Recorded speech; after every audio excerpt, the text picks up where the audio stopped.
Bonjour et bienvenue pour ce nouvel épisode du Cinéma est partout. Aujourd'hui, nous allons parler de nos voisins français.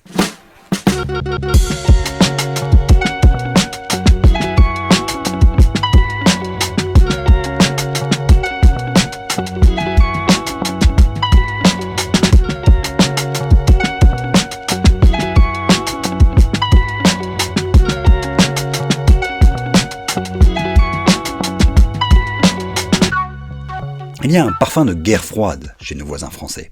Et au centre de cette guerre froide, Canal+, qui craint de, lentement mais sûrement, perdre son hégémonie dans le paysage cinématographique français. Il est vrai que 2024 a été secoué pour le groupe détenu par Vincent Bolloré. Alors que sa reprise des chaînes OCS et de ses obligations de financement au groupe Orange rendait incontournable la domination de Canal sur le créneau de la télévision payante, le groupe essuyait aussi quelques revers. Il y a d'abord eu son refus de se positionner sur les matchs de Ligue 1 de foot, après une guerre d'enchères qu'elle a préféré ne pas suivre.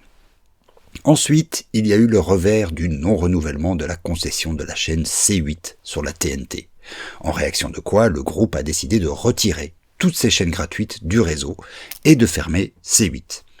Enfin, il y a la fin du contrat avec Disney+, que Canal hébergeait dans son offre d'abonnement. Et c'est cette dernière péripétie qui nous intéresse le plus ici.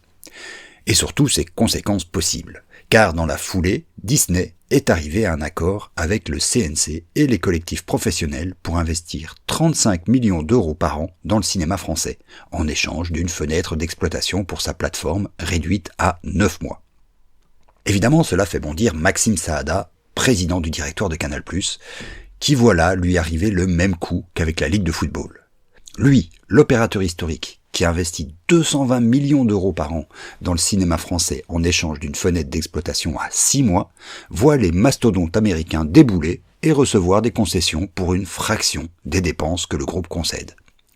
Alors que Canal attend, depuis des mois, de signer un renouvellement de ses propres engagements pour 5 ans supplémentaires.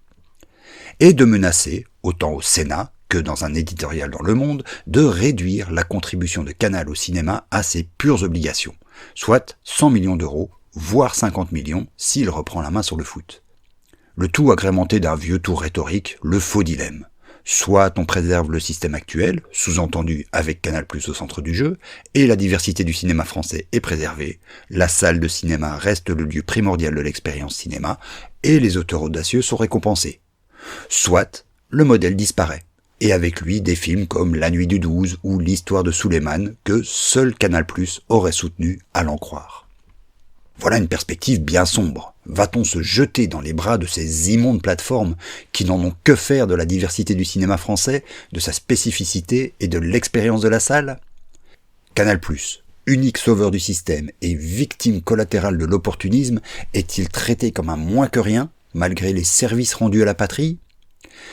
Évidemment, le tableau est un chouïa plus nuancé que ça. Abordons d'abord la question de la diversité. En reprenant OCS, le groupe Canal devient de facto l'unique plateforme du cinéma français. En conséquence, si le soutien de Canal+ n'était pas acquis, il n'y avait dans le paysage français plus personne vers qui se tourner sur le créneau des chaînes payantes. Or, on le sait, les dirigeants de Canal+ ont un penchant au moins très catholique et même politiquement très à droite.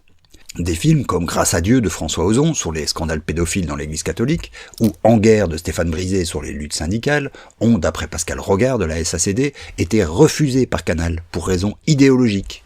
Et c'est donc vers OCS qu'ils se sont tournés pour leur financement. Alors, il est bien sûr dans le droit le plus strict d'une société privée de refuser de financer des films, pour quelque raison que ce soit. Mais il est dans le devoir des institutions publiques, ou semi-publiques, de garantir la diversité des points de vue dans la création, qui n'était plus garantie à partir du moment où Canal reprenait son unique concurrent direct, OCS. Or, dans le paysage actuel, les seules concurrentes de Canal+ sont les plateformes américaines. Mais fallait-il pour autant brader la participation de Disney+, et bientôt des autres, dans le système français ? Il est vrai que 35 millions d'euros pour le simple Disney+, c'est bien loin des 220 millions d'euros qu'investit le groupe Canal. Sauf que, Saada l'indique lui-même, ces 220 millions sont bien au-dessus des obligations légales imposées à Canal+, qui sont de l'ordre de 100 millions, voire de 50. Est-ce par pure philanthropie, par amour du cinéma ou par patriotisme culturel que Canal+ double ainsi la mise ? Pas vraiment. Car en fait, toute cette histoire peut aussi se lire comme la réaction à un mouvement tectonique dans le milieu du cinéma français. Depuis des années, Canal+ tente de se défaire de ce que Saada appelle lui-même sa dépendance géographique à la France. L'affaire de la Ligue 1 de foot a, là encore, été le déclencheur. Face à l'arrivée de concurrents internationaux, aux poches profondes, Canal n'avait que la carte nationale à jouer. Elle investit en masse dans le sport et le cinéma national parce qu'elle sert majoritairement un public national. Ce n'est plus le cas aujourd'hui. D'après les chiffres annoncés lors de son audition au Sénat français, Canal aurait 27 millions d'abonnés dans le monde, dont 9 millions en France, soit un tiers de sa clientèle. Par ailleurs, le groupe Vivendi s'est récemment scindé en plusieurs entités, et la branche dans laquelle se trouve le groupe Canal est désormais cotée en bourse de Londres. Enfin, les sociétés de production audiovisuelle affiliées au groupe Canal sont elles aussi grandement internationalisées, avec 19 sociétés de production, et produisent déjà de grandes productions internationales, comme Paddington par exemple. Mais si cette indépendance territoriale est financièrement un fait, cela ne veut pas dire qu'elle l'est économiquement. Certes, un tiers de sa clientèle aujourd'hui est française, mais 40% de son chiffre d'affaires se fait encore sur le territoire national.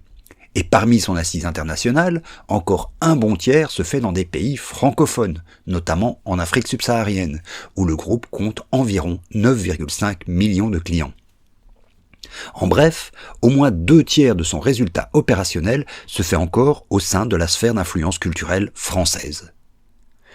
Et il est donc difficile de croire que le groupe investisse dans le cinéma français au moins 2,2 fois plus d'argent qu'il n'en est légalement obligé par patriotisme ou amour de l'art. Le cinéma français est un agrégateur puissant de talents. Nous sommes assez bien placés pour le savoir.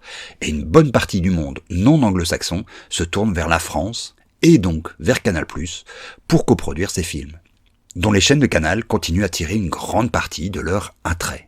Il serait douteux que Canal+, même dans sa quête d'indépendance vis-à-vis des obligations de son territoire national, se coupe de la manne que constitue le cinéma pour ses opérations. Dans le petit bras de fer qui l'oppose aux associations professionnelles, c'est en tout cas le pari que celles-ci font. Que jamais le groupe ne mettra sa menace de réduire ses investissements à exécution.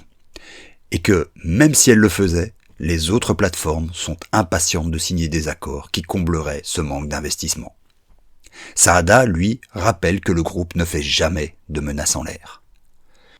On en est là, au petit jeu de la musculation, entre un groupe industriel qui joue de sa centralité financière actuelle tout en se ménageant une porte de sortie, et un secteur professionnel qui cherche à remettre un peu de diversité dans ses choix de financement. Quitte pour cela à négocier avec des géants américains qui, ne nous trompons pas, ont eux aussi leur agenda économique et politique. À la prochaine fois.